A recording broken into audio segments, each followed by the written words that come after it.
Okay, today I'm going to show you how to crack your back.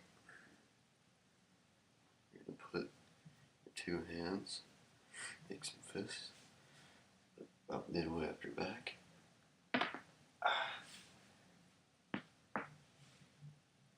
Just crack any part you want.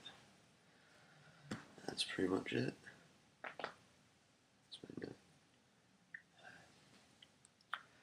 And that's the easiest way for me to do it.